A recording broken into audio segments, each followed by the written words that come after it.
Buenas noches, Yolanda, ¿cómo estás? ¿Qué tal? Les comparto entonces acá la diapositiva de gestión pública, de gestión de recursos humanos. Como ya viene siendo costumbre en nuestras clases, vamos a introducirnos a un tema previo, ¿ya?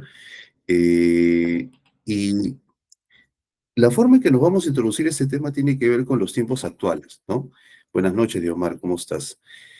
Lo que nosotros vemos, por ejemplo, aquí en pantalla es el aviso de una consultora que hace a nivel internacional evaluaciones de los centros de trabajo, ¿no?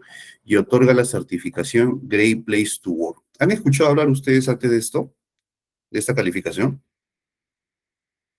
¿Alguno?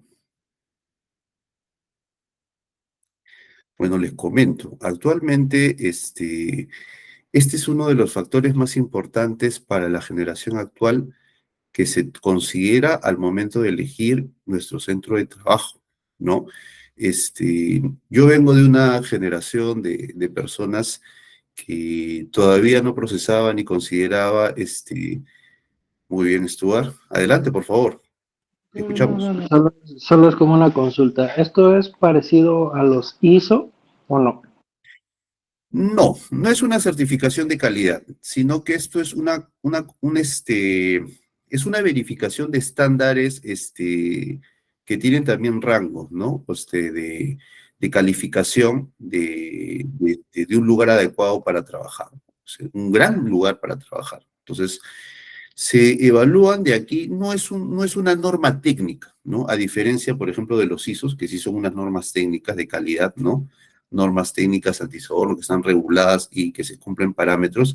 En este caso de aquí, es una calificación, una evaluación que hace la consultora que tiene en cuenta, por ejemplo, digamos, temas como la satisfacción de los empleados, ¿no? El ascenso que tienen algunos empleados en relación con su carrera, ¿no? O la carrera profesional que desempeñan en su centro de labores, ¿no? Digamos, los casos en los cuales algunos empleados hayan llegado a ascender a puestos de importancia, ¿no? Y finalmente, el respeto por la vida familiar, la vida privada, son uno de los son parte de los componentes de calificación del Great Place to Work, que es una calificación internacional que también existe en el Perú y que también es valorada, ¿no? Y estimada por los actuales colaboradores al momento de buscar un lugar de trabajo. O sea, nosotros ya no buscamos, o parte de la generación que actualmente se está incorporando al mercado laboral, no solamente adecuados sueldos, no solamente posibilidades de hacer carrera en la institución o la empresa donde estamos ingresando, sino que tenga la característica y la calificación Great Place to Work, que sea un lugar adecuado para el trabajo, que sea un gran trabajo, ¿no? Y eso nos permite introducirnos a nosotros a los tiempos actuales de cómo ha cambiado la dimensión del trabajador, ¿no? Entonces, vamos viendo en la diapositiva siguiente, un poco en este esquema, de manera un poco estereotipada también, digamos, la historia o la prehistoria de los colaboradores o trabajadores en la historia, ¿no? Nosotros sabemos que el trabajo se inicia primero por cuenta propia, de sobrevivencia, ¿no? El trabajo, digamos, como agricultor, y el trabajo, digamos, para sobrevivir, es el trabajo de la antigüedad, ¿no? Ya tenemos conocimiento en la Edad Media de la historia universal, que aparecen los colegios de artesanos o las corporaciones. ¿Qué es eso, profesor? Bueno, las corporaciones son empleos que se pasan de generación a generación, ¿no? Y tienen un grupo o, digamos, una organización bastante cerrada donde se regula si uno quiere ser admitido, digamos, uno tiene que pasar un proceso de enseñanza, de aprendizaje, de nivel, digamos, básico, nivel intermedio, nivel avanzado, para alcanzar el grado de maestro. Y se dan en las profesiones artesanales. Por ejemplo, los zapateros, los pintores, los barberos, en la Edad Media, digamos, se organizan a través de corporaciones o gremios. Si yo, por ejemplo, en la Edad Media quería aprender el oficio de artesano zapatero, ¿no? Digamos, tenía que pasar por un aprendizaje, tenía que empezar desde jovencito en un taller prácticamente apoyando al maestro zapatero, y este maestro zapatero iba poco a poco eh, avalado por una organización, enseñándome lo que sabía, ¿no? Enseñándome lo que sabía, yo tenía que pasar una gradación y finalmente, si es que lo hacía muy bien, podía alcanzar el grado de maestro y también transmitir mis conocimientos a los más jóvenes aspirantes. Entonces, esta forma de desarrollo del empleo artesanal se hizo durante siglos, ¿no? Durante la Edad Media, y era una forma de transmitir el conocimiento especializado de generación a generación. Este esquema, junto con otros, digamos, formas de trabajo de ese tiempo, sufre una transformación cuando se da la revolución industrial. La revolución industrial del siglo XIX altera los parámetros de trabajo, ¿no? Que hasta entonces conocíamos. Las corporaciones antes podían soportar, podían tener la capacidad de absorber la mano de obra y procesarla y calificarla, ¿no? Pero cuando aparece la revolución industrial hay digamos, un cambio porque las industrias necesitan trabajadores en gran cantidad, ¿no? A precios o a remuneraciones bajas, ¿no? Entonces, hay un proceso en el cual las personas que se dedicaban al campo, a la agricultura, que no vivían bien, que vivían en condiciones básicamente de sobrevivencia, ¿no? Se suman por el incentivo del sueldo, por el incentivo de vivir en las zonas urbanas, a ser proletarios o a ser obreros, manos de obra de las industrias. Las industrias obviamente requieren todo tipo de trabajos, trabajos básicos, artesanales, pero empieza a darse la figura del capital o del patrón que empieza a remunerar, a pagar a su empleado a cambio de su fuerza de trabajo, ¿no? Es entonces donde aparece algunas instituciones básicas, por ejemplo, para los abogados, el derecho laboral, tiene su origen en esta época de la modernidad, ¿no? Este, También aparecen las primeras victorias del derecho laboral en defensa de los trabajadores, ¿no? La regulación de las 8 horas, la remuneración adecuada, la remuneración mínima vital. Los derechos de los trabajadores hacen su aparición como una lucha legal e institucional en pro de garantizar a estos obreros no solamente una adecuada remuneración, sino protección de horas mínimas de trabajo, el seguro de salud, ¿no? El resguardo de la vida humana, la seguridad y salud en el trabajo. Entonces son instituciones que aparecen en la modernidad, ¿no? Y poco a poco tienen como fin proteger a la parte débil de la relación, que en este caso son los obreros o trabajadores, ¿no? Ya en el siglo XX, ya digamos, afianzados los derechos y con un paso adicional en la generación de los trabajadores, ellos llegan a alcanzar una estabilidad, ¿no? Una estabilidad económica, pueden comprarse un inmueble, pueden tener un auto, ¿no? Y de alguna manera se estabilizan y logran competir y destacar en algunos casos. Pero hasta este momento siguen siendo observados y estimados como parte de la organización de la empresa, ¿no? Tengo recursos humanos, tengo recursos logísticos, tengo recursos de diversos tipos y tú eres uno de tantos recursos que yo necesito para sacar adelante mi empresa. Son los recursos humanos. ¿Ya? Y que están sujetos también ya no a la antigua explotación de falta de derechos, digamos, de no resguardo de las prestaciones de salud, sino que ahora son explotados económicamente, ¿no? Tienen más horas de trabajo, menos horas de espacio familiar, y la competencia, todo es básicamente por obtener dinero, que sufren los trabajadores del siglo XX, ocasiona, por ejemplo, los defectos de los trabajólicos, ¿no? Los adictos al trabajo, ¿no? Los explotados en horas extra, entre otras figuras.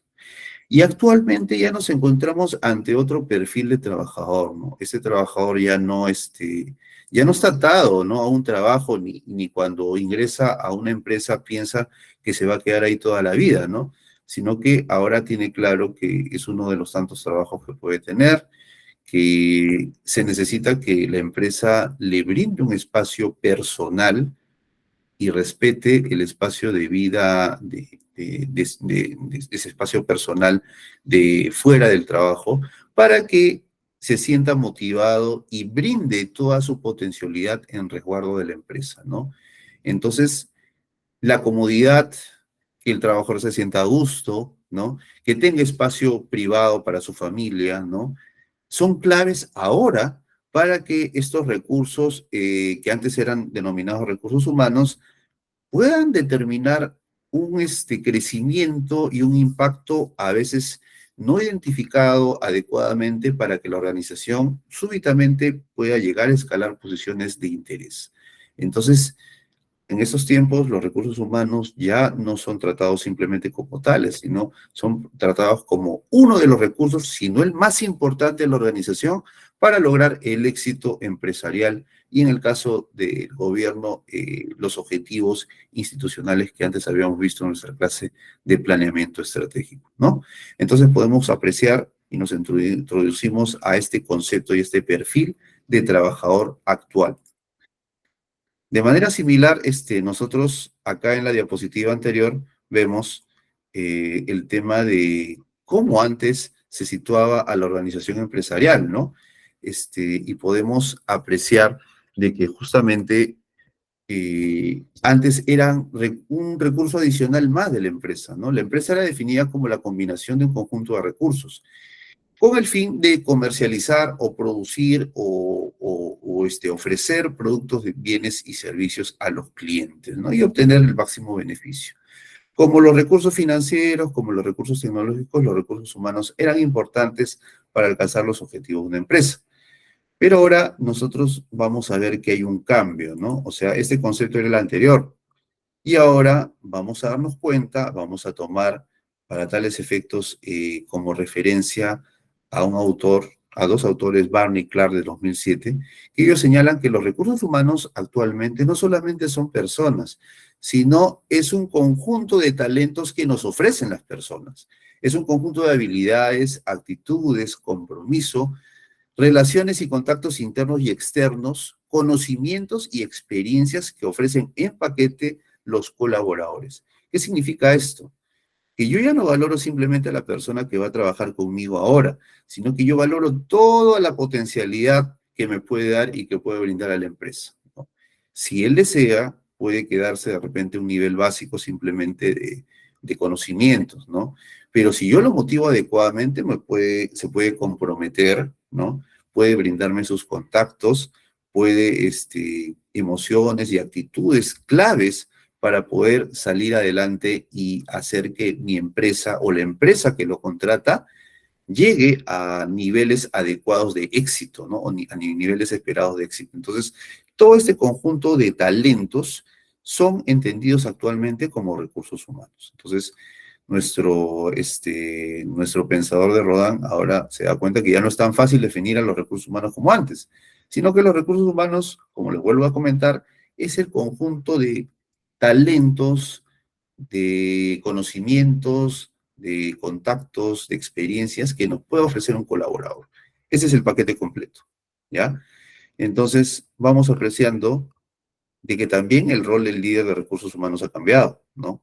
Antes se entendía que el líder de recursos humanos era pues simplemente mi jefe, ¿no? El superior jerárquico.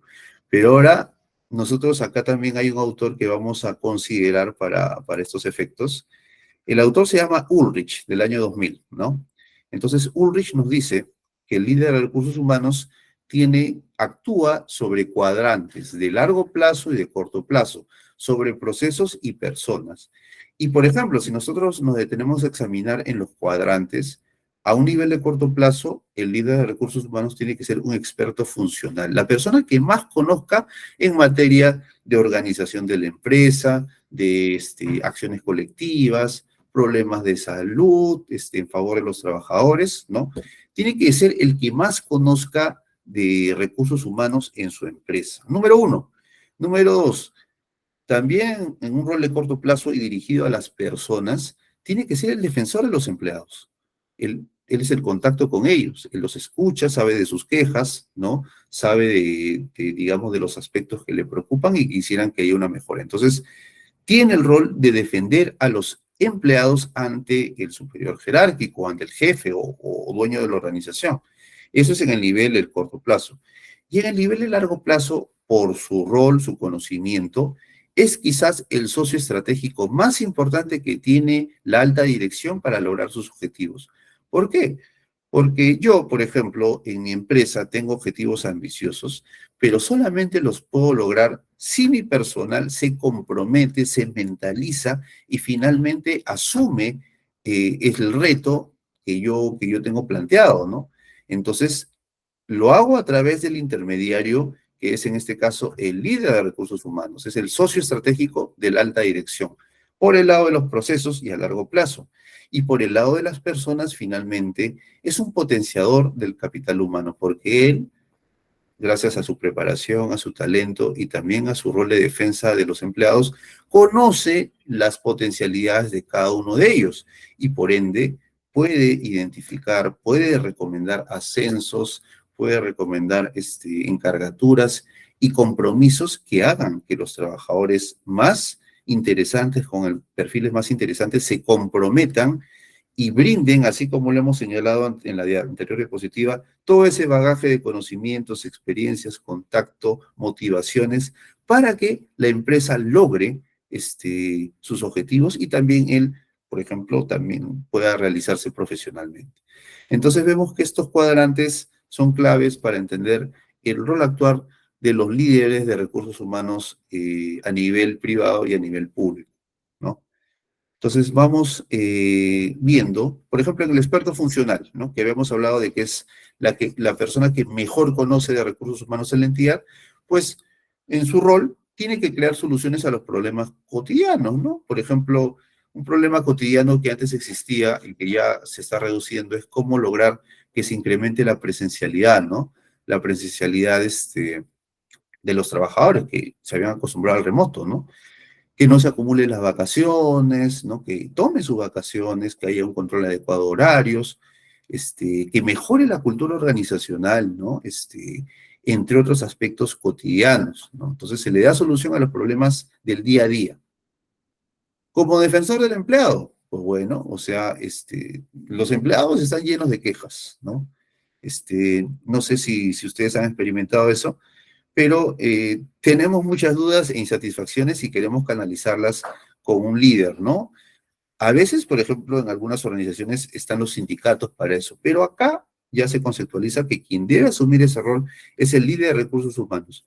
Tengo problemas con mis permisos, con reconocimiento de mi cumpleaños, con cursos de capacitación, con seguridad y salud en el trabajo. Entonces, se expone al líder de recursos humanos esas inquietudes y este líder tiene que canalizarlas y efectivamente satisfacerlas en su coordinación con la alta dirección, ¿no?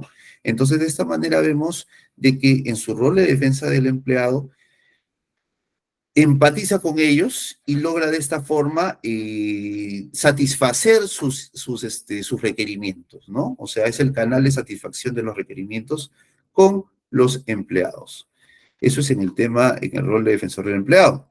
Ahora, en el rol de socio estratégico, como habíamos comentado, o sea, finalmente es el socio más importante que tiene la alta dirección para el cumplimiento de sus objetivos, porque alinea a todos los recursos humanos con la visión y misión que está planteando la alta dirección, ¿no?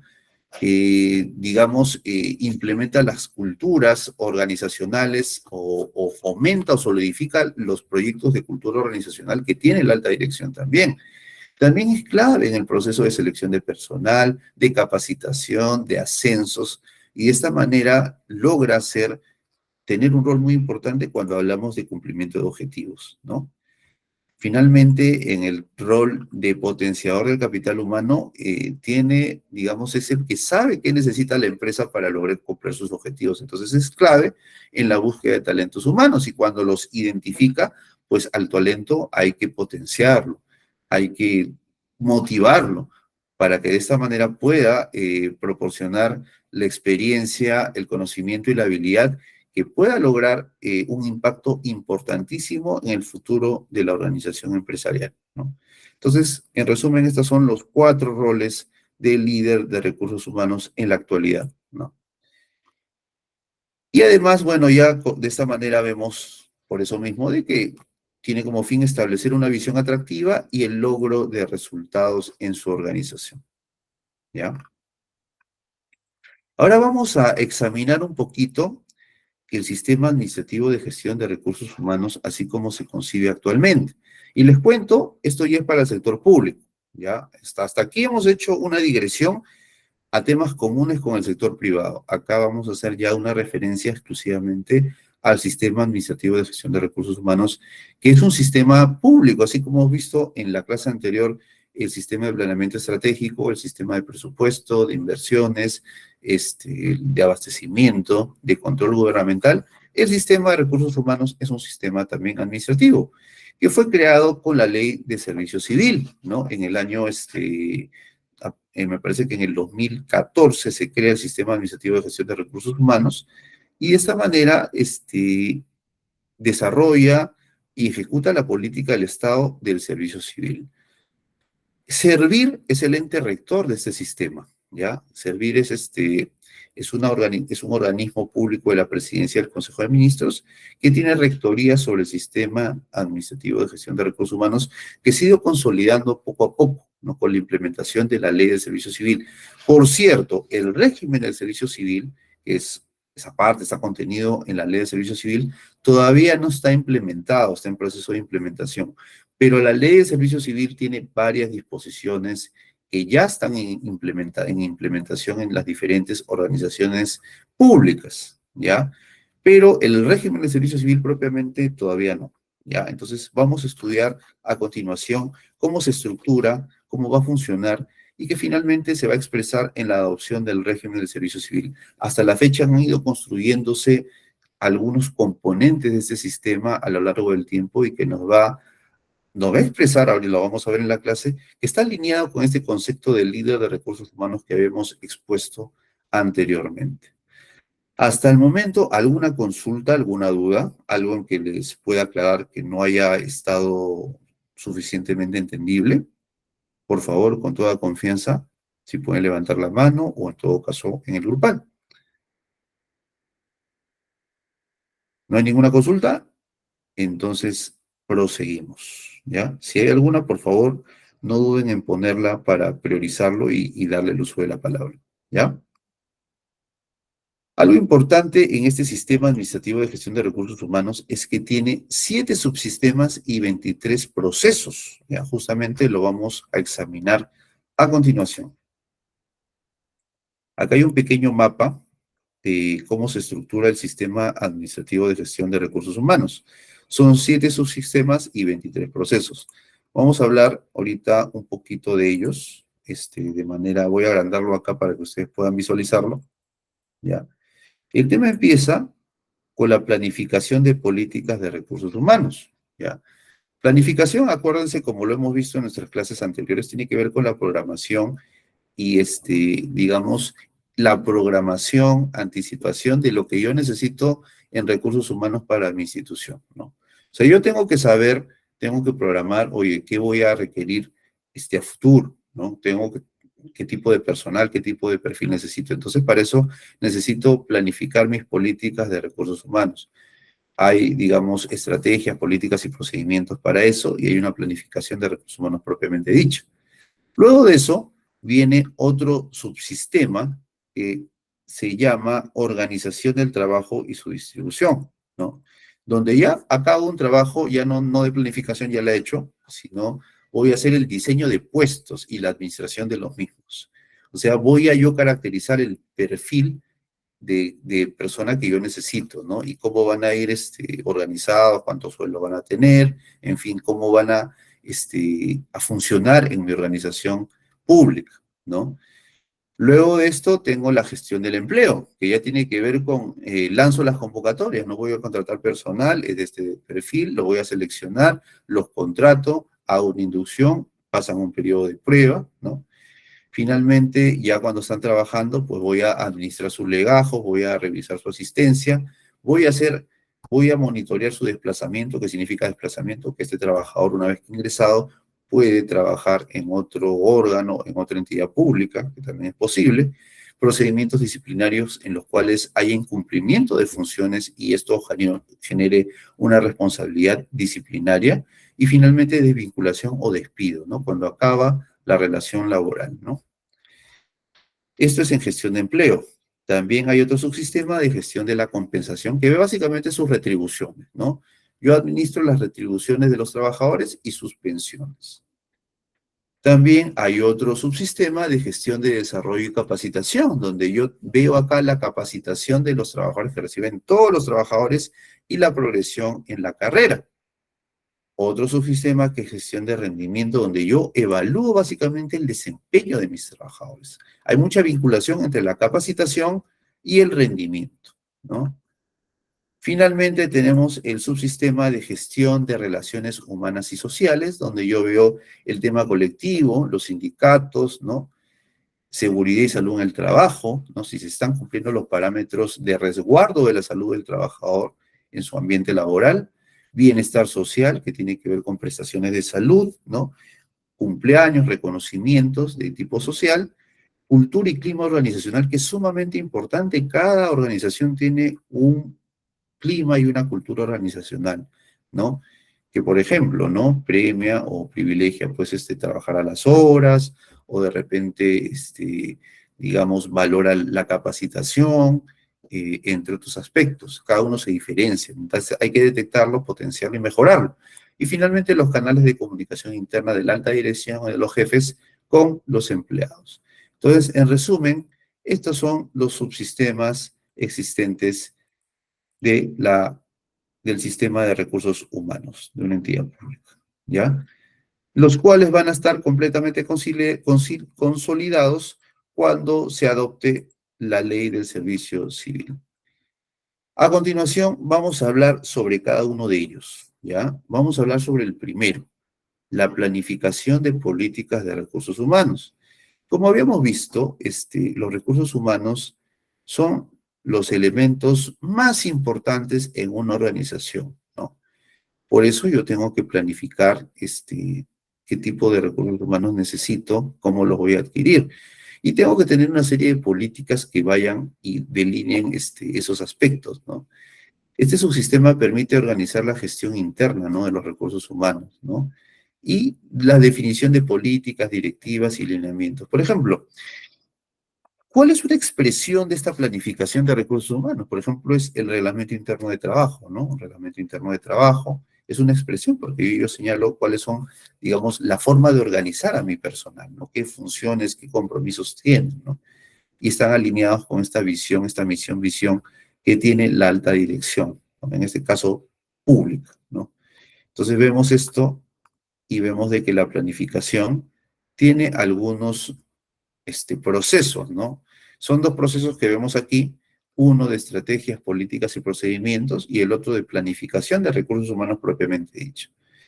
En estrategia de políticas y procedimientos vemos de que hay lineamientos de las entidades que están alineados con las disposiciones que emite Servir, ¿no? Y sus expresiones o sus productos son, por ejemplo, el plan de gestión de personas, el reglamento interno, como les he comentado, de los trabajadores o servidores civiles, ¿no? El cuadro de indicadores de gestión de la Oficina de Recursos Humanos, entre otros. Son políticas de alcance para todos los trabajadores que yo tengo previstas antes de incorporar alguno, ¿no? Son los aspectos que yo valoro, que yo estimulo, que yo promuevo para los trabajadores de mi organización. Ya, ese es en el campo del proceso de estrategias, políticas y procedimientos. Para planificación, digamos, son las necesidades reales de personal que yo tengo para cubrir mis objetivos, ¿no? Yo tengo objetivos, por ejemplo, el Ministerio de Salud tiene objetivos de reducción de los años de vida no saludables, ¿no? De las personas. Entonces, para eso necesita contratar personal capacitado en nutrición, ¿no? A nivel nacional, ¿no? Entonces, yo necesito ese personal. Entonces, en qué se expresa esa planificación? Pues en la formulación, por ejemplo, del cuadro de puestos, en el mapeo de puestos, y en informes de análisis de necesidad de personal. Entonces, a través de la planificación de recursos humanos, yo analizo el personal que se requiere para lograr mis objetivos, el mapeo de puestos, o sea, qué tipo, si están ya identificados en puestos, tengo los puestos de especialista en nutrición, o no los tengo, si no los tengo, tengo que incorporarlos, y finalmente ya la formulación del cuadro de puestos, ¿no? Esto es en cuanto a planificación de políticas de recursos humanos, ¿ya? Ahora vamos a ver el otro subproceso, ¿ya? El proceso de organización de trabajo y su distribución, ¿ya? Una vez que yo tengo identificado el tipo de personal que necesito, entonces tengo que ir yo al diseño, a una serie de definición de características del personal. Para eso tengo que diseñar los puestos que trabajan en función a los perfiles, ¿no? Necesito, por ejemplo, especialistas en nutrición. Ah, ya. Entonces, tengo que colocarlos, elaborar especializado en nutrición, licenciado en nutrición, con maestría en nutrición. Tengo que señalar qué perfil exactamente estoy buscando y los productos son el manual de perfiles de puestos, ¿no? De mi organización. También esto se va en el proceso de administración de puestos, ¿no? Donde se comprende la valorización de los puestos y se expresa en la matriz de valorización de los puestos y la administración del cuadro de puestos, ¿no? Es un instrumento de gestión de recursos humanos, ¿ya? Acá vamos a ver que esto es en lo concerniente a organización del trabajo. En lo concerniente a la gestión del empleo, ya cuando yo ya tengo mi planificación de recursos humanos y, digamos, tengo definido mis puestos, yo voy a lo que es la gestión del empleo, que tiene que ver con la incorporación del personal que yo necesito a mi organización, ¿no? Entonces, yo lanzo convocatorias para que estos se incorporen, ¿no? Procedimientos y herramientas referentes al acceso y adecuación de los servidores civiles. Hay también la administración de las personas, que tiene que ver con la normatividad, procedimientos y herramientas referidas a la administración y control de los servidores civiles en la administración pública. Entonces vemos aquí de que yo a través de la gestión del empleo los contrato y finalmente administro, ¿no? A las personas que van ingresando a mi organización, ¿ya? De ahí vemos el tema referido al otro subproceso, gestión del rendimiento, ¿ya? Una vez que mis trabajadores ya están contratados, pues yo tengo que ver cómo van respondiendo en la organización, ¿no? Entonces, para eso este subsistema identifica y promueve, digamos, la mejora del desempeño en sus puestos. Entonces, por eso que hay una evaluación del desempeño. Los trabajadores son evaluados para ver si efectivamente cumplen con las expectativas, y bueno, ahí cumple con las metas y hay una evaluación y retroalimentación, ¿no? Entonces, nosotros vemos que la evaluación del desempeño tiene que ver no solamente con un examen, sino también identificar metas, el cumplimiento de metas laborales, identificar si no se han cumplido, por qué, una retroalimentación. Los productos esperados, en este caso de la evaluación del desempeño, es el plan anual de evaluación, ¿no? Metodologías de evaluación, plan de mejora, ¿no? Entre otros instrumentos informados al servir, que es el ente rector del sistema de recursos humanos, ¿ya? Muy alineado a esto, bueno, acá está la gestión de compensación que ya habíamos visto, tiene que ver con las retribuciones y las pensiones. Todos los trabajadores tenemos el derecho a nuestra remuneración. Entonces, subproceso se encarga de la gestión del pago de los trabajadores por su trabajo, ¿no? A través de la administración de compensaciones o retribuciones y la administración de pensiones. Aquí vemos de que el otro subproceso tiene que ver con el desarrollo y la capacitación. Por ejemplo, si yo he hecho mi evaluación de personal y he identificado gran parte del personal que debe tener un adecuado conocimiento de abastecimiento, no ha pasado la prueba de conocimientos, entonces yo tengo que organizar una capacitación especializada en procesos de abastecimiento, ¿no? Entonces, me permite a mí justamente la evaluación de desempeño identificar mi brecha de capacitación. Mira, en mi evaluación de desempeño he detectado que mis trabajadores de abastecimiento no tienen conocimientos actualizados de ese sistema, tienen que ser capacitados. Asimismo, he identificado que también carecen de inducciones en atención al cliente, ¿no? Entre otros aspectos que también deberían recibir asesoría para ser capacitados, ¿no? Entonces, para eso me permite, hay mucha conexión entre el subproceso de gestión de evaluación del desempeño y el subproceso de gestión de desarrollo y capacitación. En los resultados de uno me permiten a mí ofrecer por ejemplo, mi plan de desarrollo de las personas, ¿no? Que brinda las capacitaciones que se requieran por las brechas que he detectado, ¿no? En la evaluación. Eso es en capacitación. Y ahora, ¿qué pasa si en mi evaluación de desempeño yo he visto que todos tienen conocimientos adecuados y no solamente eso, sino que están cumpliendo muchos de los trabajadores de manera sobresaliente con las metas y objetivos de la organización? Entonces, eso me va a permitir a mí recomendar la progresión en la carrera, el ascenso de los trabajadores que resulten mejor evaluados, ¿no? Hay un plan de línea de carrera, ¿no? Entre otros aspectos que son los productos esperados aquí. Ahora, sí hay que hacer la precisión que la protección en la carrera y en específico, este subsistema, no se va a implementar hasta que se adopte el régimen del servicio civil, ¿no? Que es un régimen que sí permite el ascenso, ¿no?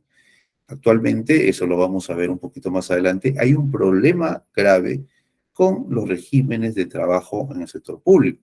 Esto de acá, lo que les estoy explicando, va estrechamente alineado al régimen del servicio civil, que es el que está contemplado en la ley del servicio civil, ¿ya? Pero, digamos, sí está señalado, ¿no? Seguimos entonces con la exposición. Su proceso de gestión de relaciones humanas y sociales tiene que ver con el importante tema de bienestar de los trabajadores, ¿no? Es como el Great Place to Work, lo que acá se ve, ¿no? Si es que las relaciones humanas y sociales son adecuadas. Este aspecto tan importante que se ve en las organizaciones privadas se denomina con el nombre del subproceso de gestión de relaciones humanas y sociales en el sector público. Entonces aquí el área de recursos humanos tiene que identificar que haya adecuadas relaciones colectivas, individuales, con los sindicatos, ¿no? Que los estándares de seguridad y salud en el trabajo sean los esperados, ¿no? Que los trabajadores, digamos, o sea, no trabajen en situaciones de riesgo para su salud, ¿no? Que pueden generar un accidente que después afecte su desempeño personal y profesional. El bienestar social tiene que ver con las labores de integración, de camaradería, que fortalezcan los lazos entre empleados y empleadores. La cultura y clima organizacional finalmente es un aspecto que se potencia, ¿no? Cada entidad tiene una cultura y clima organizacional, ¿no? Por ejemplo, hay algunas entidades donde el personal se va siempre muy temprano. Hay otras organizaciones que se caracterizan por su alto nivel de capacitación y especialidad, ¿no? Entonces, son aspectos que detecta el líder de recursos humanos, potencia y mejora, ¿no? Y finalmente, los canales de comunicación interna, que son justamente la forma en que los empleadores se comunican con los empleados. Por correo electrónico, hay un mecanismo de comunicación más asequible, más amigable. Entonces son aspectos que se trabajan, se desarrollan, implementan en pro de que los trabajadores sientan que es un adecuado lugar para trabajar, ¿no? Entonces, vemos aquí, hemos agotado todo esto. ¿Hasta aquí alguna consulta, chicos? Por favor. Sin dudas, por favor, porque es importante que tengamos claro, ¿no? Los conceptos. ¿Ya?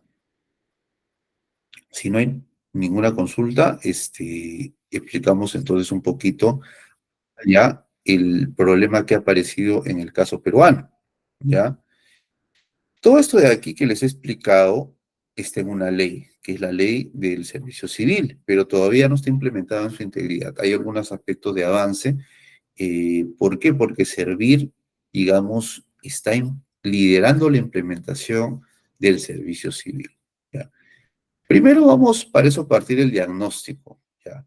¿Cómo es el servicio civil en la administración pública? ¿Alguien tiene conocimiento, idea? A ver, por favor, si alguien pudiera participar. ¿Alguien quiere levantar la mano? ¿Cómo ve los regímenes laborales en el sector público? ¿Alguno? A ver, Verónica, no sé si de repente, o Gladys, Yolanda, Stuart. ¿Cómo dijo, profesor? La pregunta era, ¿cómo ves tú el trabajo en el sector público, Stuart? ¿Cuál es tu mirada? ¿Enfocado en qué sentido? O sea, lo ve desordenado, satisface a los trabajadores, tiene deficiencias, tiene ventajas.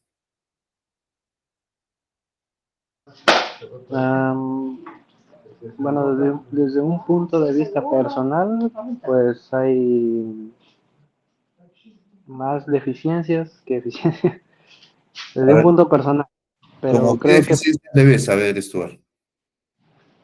mm, en que no hacen, digamos, tal cual a sus funciones deberían hacer en lo que es en la, a ver, en lo que va de la atención al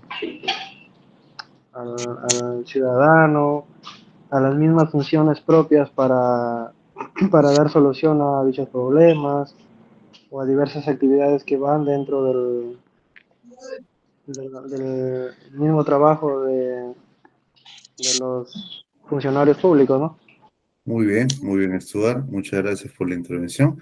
Carmen, ¿querías intervenir? Creo que habéis levantado la mano. Sí, buenas noches. Claro, adelante, te Mm, escuchamos. Respecto a lo que usted dice sobre cómo es el servicio en la administración pública, sobre los contratos, creo que en vez de avanzar estamos retrocediendo. A Porque ver, ¿por qué, Carmen? A ver, cuéntanos. para empezar hay regímenes laborales que son totalmente discriminatorios. Ok, Y siendo una servidora pública de una entidad del Estado, considero de que muchos de los personales que son nombrados son los que menos aportan para el Estado, para brindar un servicio al ciudadano. Otro punto de vista es que siempre el Estado, sobre todo en provincias, siempre niega los presupuestos a las instituciones públicas que se encuentran en provincia. Sin embargo, todo el presupuesto siempre se va en los entes centrales, ¿no? Entonces, no, en lo personal, para mí el Estado no brinda un buen área laboral, digamos, para sus trabajadores, ¿no? Sin embargo, discriminan mucho, siempre los altos funcionarios son los que se llevan lo mejor, ¿no? Y el resto de los servidores que sí trabajamos, que nos quedamos muchas veces tarde, trabajamos en condiciones deplorables, hay demasiadas carencias en lo que es a nivel, en provincias más que nada, ¿no? claro. Muy bien, Carmen, muchas gracias por la intervención. Yolanda, creo que querías hablar. Sí, mira, en el trabajo, en el servicio público, yo lo veo, por ejemplo, personas que son del CAS, ¿no? Ahorita Ujú. son los que mayormente son bien relajadas. Yo Ajá, lo veo porque eso lo veo en la oficina, ¿no? Y las personas que somos locadores, por decirte, depende de cada uno, ¿no? Por ejemplo, uno hace su trabajo y la verdad que a la gente de las áreas que tienen que cumplir el trabajo uno de campo, tenemos que estar exigiéndole, tenemos que estar ahí atrás para cumplir y dar servicio, ¿no? A los vecinos. Eh, eh, y bueno, creo que en mi caso, ¿no? Por ejemplo, yo soy terca, ¿no? Yo estoy atrás ahí, dale y dale hasta conseguir yo para dar el servicio, que eso es nuestro trabajo, pues, que la gente se quede contenta con el servicio que se le da, que se le brinda. Y también es bastante es que uno ponga de su parte, ¿no? Yo veo que por ejemplo, a mí me gusta ese trabajo, me encanta trabajar con la gente, con dirigentes, me encanta. ajá, Y en esa parte uno se pone terca, ¿no? Porque a veces al comienzo me fastidiaba, ¿no? ¿Y por qué las del CAS están sentadas, que ellas? Y después dije, no, yo mismo hago lo que tengo que ver. Pero sí, atrás de la gente que está arriba, ¿no? Con los gerentes, que uno estamos. También, como dicen, las relaciones sociales sirve bastante porque ahí tú conoces, te haces conocido y entonces en esa por medio de esas relaciones, de un encuentro, de reuniones, te haces conocido y eso te facilita para que tú puedas realizar el servicio público. Bueno, eso es todo. Muy bien, muchas gracias, Yolanda. Stuart, ya para acabar, ¿tenías algún comentario?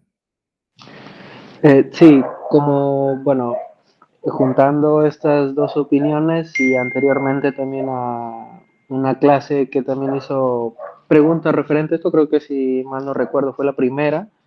Eh, Como dijo un compañero, no recuerdo exactamente quién fue, respecto a esto, pues en el sector público, sin ofender a nadie, porque creo que algunos trabajan ahí, pero bueno, es una opinión y creo que es parte de la realidad. Se ve mucho, digamos, el favoritismo en parte de, digamos, de altos mandos que tienen a sus conocidos, que se le llama, ¿no? Conocidos, digamos, le dan manos a ellos, o mucho personal bajo que, bueno, ejerce funciones que deberían llevar tal vez otros. Y entonces, como vemos aquí también por parte de la compañera Yolanda, pues hay, digamos, lo que opina tal vez la gente, pues es muchas veces real, pues, ¿no? Y es lo que se ve en el día a día y pues es como está hoy por hoy el Estado. Ok, Stuart, muchas gracias. Muchas gracias a las personas que han brindado su opinión. Bueno, les voy a comentar que sí, pues efectivamente, el problema de la administración de recursos humanos es un problema de larga data, ¿no? No solamente, y lo que los comentarios que se han vertido en esta clase demuestran que es un problema que todavía permanece, ¿no? Y que no está cercano a ser solucionado. Hace aproximadamente ya más de 10 años que apareció Servir con la finalidad de brindar una solución a este problema, ¿no? Este problema que Carmen empezó exponiendo de discriminación, de mala gestión básicamente de recursos humanos, es un problema que se arrastra desde hace muchos años, ¿no? Digamos que el régimen 276, que es el régimen, digamos, público propiamente, nunca fue, o no fue, en todo caso, el adecuado para poder gestionar los recursos humanos a nivel nacional. Fue desfasado y, digamos, durante muchos años, antes de la aparición del CAS, lo que existiera el 276, el 728, no los regímenes especiales. El 728 era para algunas entidades públicas que tienen régimen de actividad privada, que no es la mayoría, son muy puntuales, ¿no? Que también es una cantidad pequeña, ¿no?, de trabajadores. Y los famosos servicios no personales o SNP, que eran la mayoría. O sea, prácticamente el Estado funcionaba a través de servicios no personales, ¿no?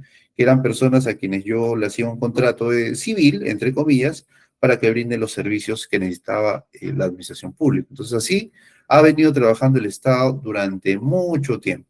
Estamos hablando de gran parte de los años 90, o si no, sin decir toda la década de los 90, ¿no? Gran parte de la primera década del segundo milenio también, ¿no? Hasta el 2008, en que durante el gobierno de Alan García se creó el sistema de contratación administrativa de personal, el CAS, ¿no? Y el CAS tenía como fin absorber a estos locadores de servicios, SNPs, que en ese momento trabajaban como trabajadores, reconociéndole una serie de derechos, ¿no? Los derechos eran el derecho a vacaciones que no tenían, ¿no? Poco a poco ya el Tribunal Constitucional ha ido reconociendo otros derechos más de estabilidad, ¿no? Y actualmente los CAS la mayoría son indeterminados, ¿no? O sea, ya son como un personal, entre comillas, que yo no puedo sacar, ¿no? Pero, como siempre, pues el Estado no se basta, o sea, no bastó esta figura del CAS para cubrir las necesidades y otra vez se volvió a emplear la figura de los locadores. Y actualmente coexisten en la administración pública sistema 276, sistema 728, sistema CAS, y los locadores que no son propiamente trabajadores, pero que hacen funciones de trabajo en la realidad en el sector público, ¿no? Y en algunos casos incluso se ha sumado un régimen adicional porque hay unas entidades que sí están en el régimen de servicio civil, como el Ministerio de Economía y Finanzas, el Ministerio de Energía y Minas, que sí tienen ese régimen. Entonces, estamos hablando de 3, 4 regímenes más los locadores. Ahí sigue el desorden. Lo que habíamos hablado en la primera clase con Stuart era que del año inicio del 2000, vemos de que había este escenario era muy parecido al que teníamos a inicios del año 2000, ¿no? Había un desorden de gestión de recursos humanos, ¿no? Han pasado más de 20 años y el escenario sigue siendo muy parecido. Hay algunos avances, no lo voy a negar. ¿Cuál es el avance? Por ejemplo, el avance es de que ahora ya se tiene conocimiento, o sea, ya se ha individualizado y costeado las personas que trabajan en el sector público, o sea, ya están identificadas. Ese ha sido el gran trabajo que ha realizado durante todo este tiempo el Ministerio de Economía y Finanzas y Servir, o sea, cada uno por su lado, ¿no? En identificar los costos de los trabajadores en el Perú. Entonces, si yo ya sé cuánto me cuesta una planilla, ya la tengo determinada, ya sé cuánto está. Lo que pasa es de que otra vez se ha determinado que es insuficiente, se ha permitido la contratación de locadores y estos locadores se entiende que también van a terminar siendo absorbidos como trabajadores. Entonces, ha sido como algo cíclico y el problema ha vuelto a girar al mismo punto de partida con más costos, ¿no? Porque cuesta más ahora, más problemas y la solución no sigue siendo viable. Incluso estamos escuchando de que quieren dejar sin efecto, hay un proyecto de ley en el Congreso que quiere derogar Servir, ¿no? Y también todo el avance que ha tenido. Y eso es gran responsabilidad de que no haya cumplido los resultados. Y es por eso que cuando aparece Servir, tiene justamente como objetivo poner orden a ese desorden. Y han pasado más de 10 años y eso no se ha logrado, ¿no? No había un ente rector, Servir iba a ser el ente rector, hasta cierto punto realiza esa función, pero esa rectoría no ha logrado solucionar el desorden laboral, las situaciones de discriminación que nos hablaba Carmen, ¿no? Finalmente la existencia de que, por ejemplo, yo tengo un abogado como 276, un abogado como CAS y un abogado como locador, todos ganando diferentes montos, es discriminatoria. Hacen básicamente la misma función o deberían hacer la misma función y yo les pago sueldos diferentes a cada uno. Esa es una situación discriminatoria, ¿no? Entonces, eso se da y mientras se dé va a producir insatisfacción en los trabajadores, insatisfacción en el ciudadano que recibe los servicios y obviamente nos hace cuestionar las capacidades de la administración pública para darle solución. Entonces, las circunstancias que motivaron la aparición de Servir en gran parte todavía existen, no han desaparecido. Ergo, no se ha solucionado este problema que ustedes pueden ver en la diapositiva, ¿no? Sigue habiendo abuso de contrataciones temporales, hay una dispersión existente. Lo único quizás que se ha mejorado es el sistema de remuneraciones, ¿no? Yo ya sé cuáles son. Ya, está distorsionado, discriminatorio, todo lo que tú quieras, pero ahora el Ministerio de Economía y Finanzas sabe muy bien cuánto cuesta. Antes no lo sabía. Hubo un momento en que empezaron a contratar casi y no sabían cuánto costaba, ¿no? Había CAS, por ejemplo, por un lado ganando, haciendo lo mismo, a 10.000, por otro lado 14.000, por otro lado 13.000. Entonces, ahí había un desorden que se ha procurado con la migración del cuadro de puestos y la homogenización es nivelarse, ¿no? Pero finalmente, antes no se conocía eso, ¿no? Entonces, digamos que ahí no ha habido mucho avance, salvo en unos aspectos muy puntuales, ¿no? Proseguimos entonces con la diapositiva. Como les comentaba, el servicio civil estaba compuesto por estos de carrera, que es el 276, ¿no? Sin carrera, que es el 728, y el CAS, ¿no? Esos son los regímenes generales. Pero también hay regímenes especiales, ¿no? Tenemos el profesorado, tenemos personal de la salud, tenemos asistencial de salud, magistrados, penitenciarios, fiscales, diplomáticos, militares y policías. Todos ellos tienen, digamos, una regulación específica y no van a ser tocados por la ley de servicio civil. La ley de servicio civil solamente es de alcance a los regímenes generales. En otras palabras, al 276, 728 y CAS.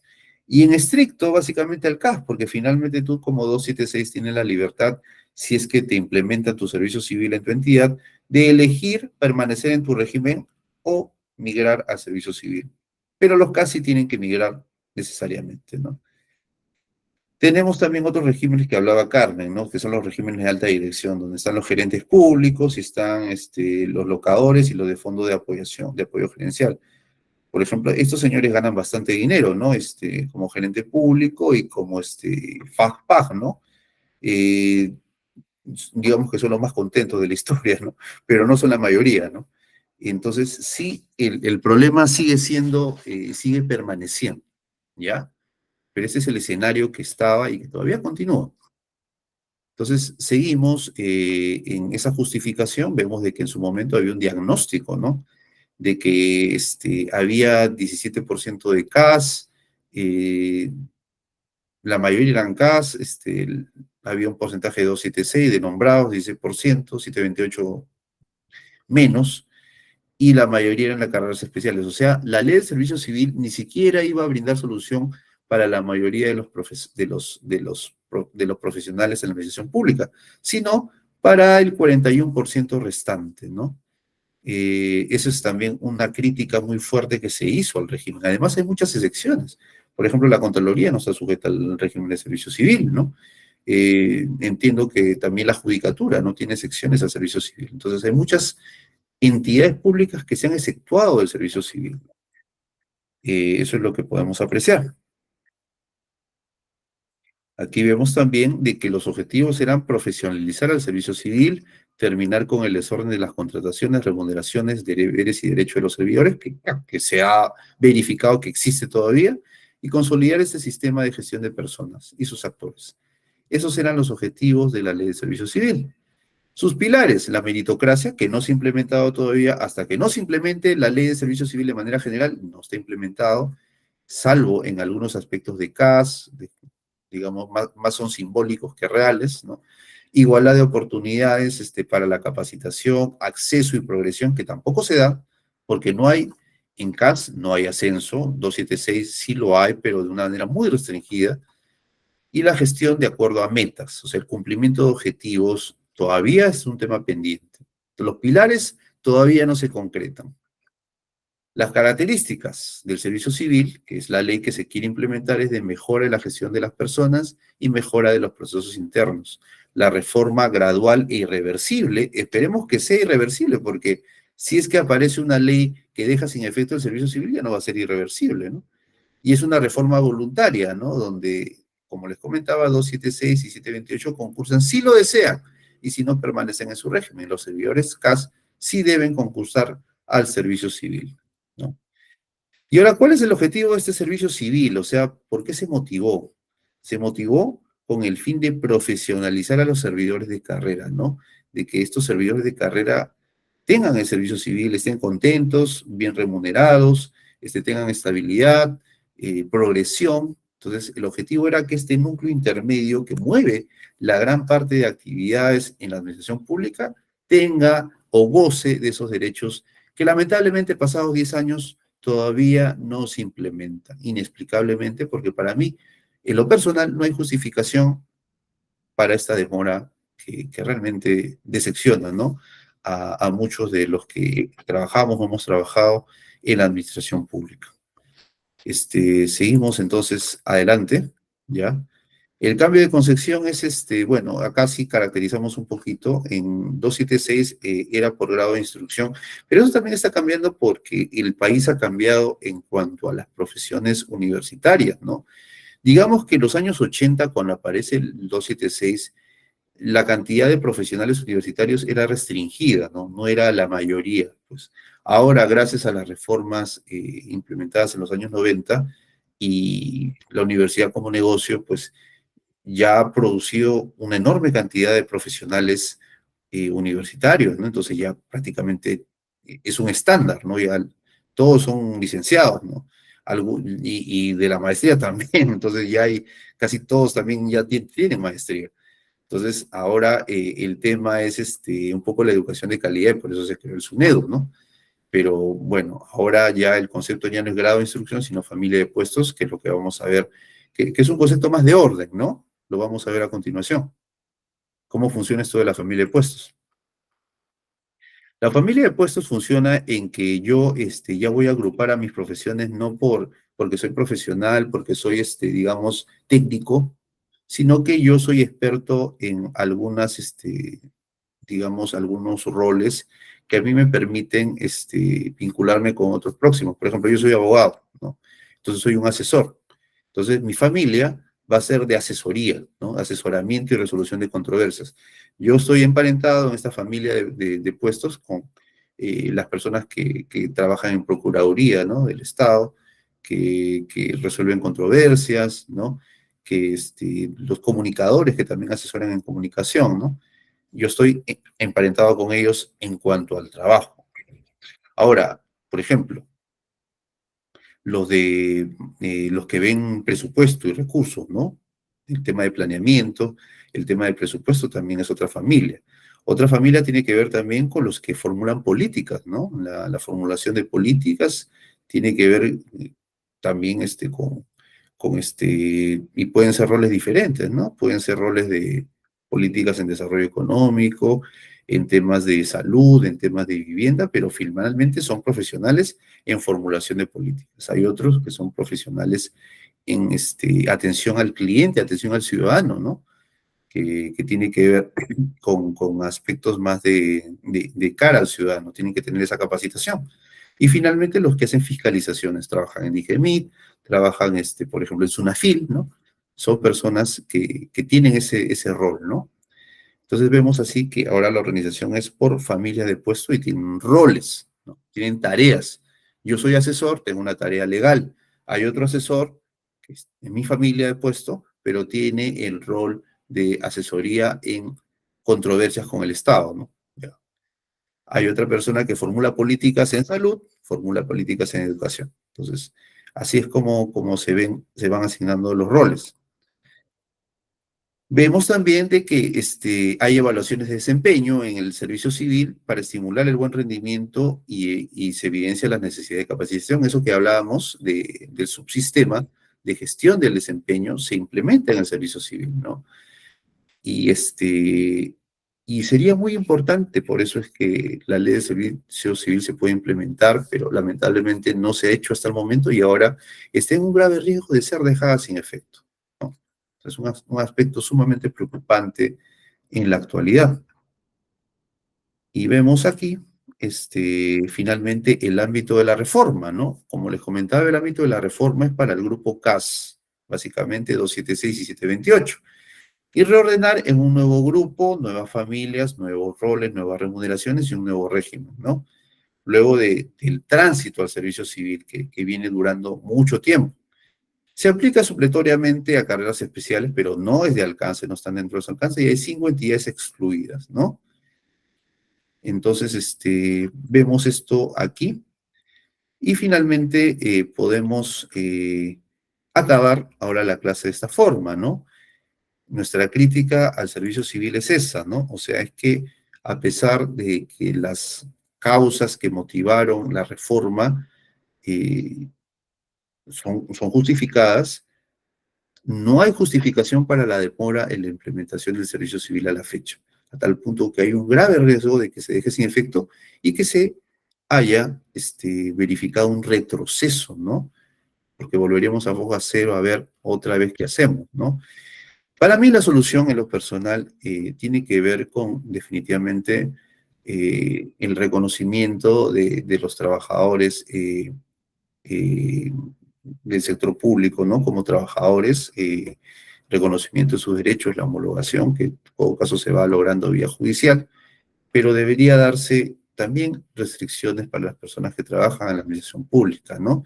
Exclusividad, ¿no?